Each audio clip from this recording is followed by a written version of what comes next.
kapag ganito kalawak yung ating farm, nako, kailangan nating rumampa. Are you ready? Yes, sir. Okay, ready? Rampa!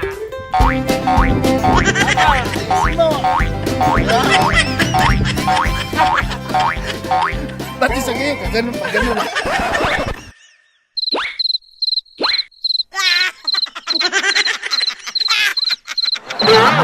So ngayon naman, ipapakita sa atin ni Sir Ruel yung kanilang vermiculture area na kung saan merong pagkakaiba rito, no? Apa.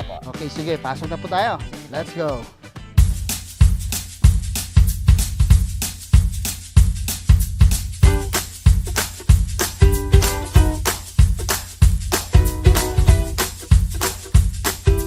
Ito po yung pinagkaiba namin sa ibang nagpo-produce ng vermi. Okay. Yung iba ko kasi inilalagay sa isang box na naka-hollow blocks tapos nakasemento yung ilalim. Sa amin po is lupa lang po siya.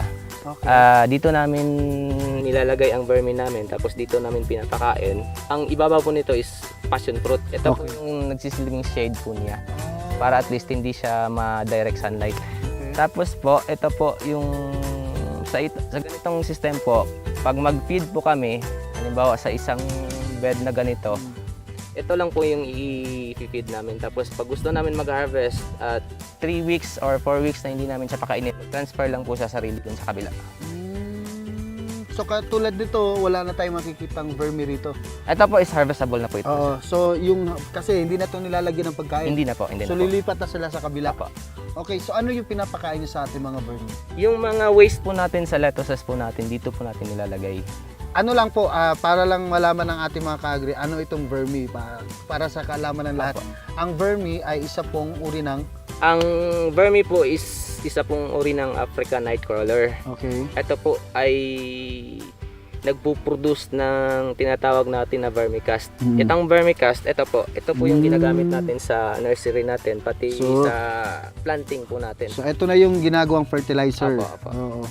Vermicast, kuya, ito yung dumi Dumi ng ng bulate. bulate.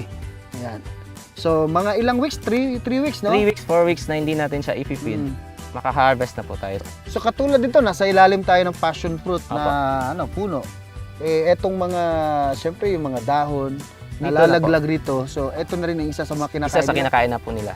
Tapos aside po dun, yung bunga po ng passion fruit natin is mapapakinabangan pa po natin, maibebenta po natin dun sa farm.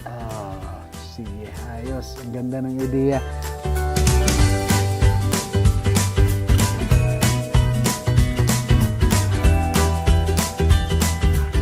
So pagkatapos makapag-harvest tayo ng vermicast, paano naman yung application natin? Tamang pag-apply doon sa ating mga tanim. Actually, first po yung vermicast natin is ginagamit natin sa nursery. Oo.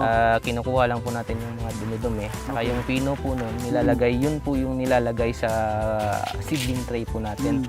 Saka yung seedling tray, doon po tayo naglalagay ng similya ng lettuce natin. Okay. Di ba sinabi niyo rin kanina, meron kayong foliar fertilizer. Apo, Ito apo. yung vermity. Vermity, isa po yun Okay. sa... So paano yung application natin. paano po ginagawa yung vermity? Ang vermity po natin is piniferment po natin. Sa isang drum ng tubig, naglalagay tayo ng 25 kilos of vermicast, 5 kilos of molasses, and tapos konting fish emulsion. Tsaka meron po yung blower. Para yung blower po, para yung mga bacteria po is buhay po siya. Kailangan may blower siya. Para nga siya, ang tawag dun? Aerator. Opo.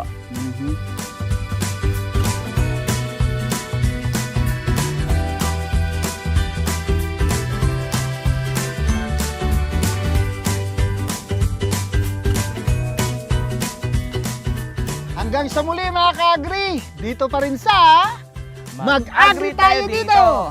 Mag-agri tayo dito! Mag-agri tayo dito!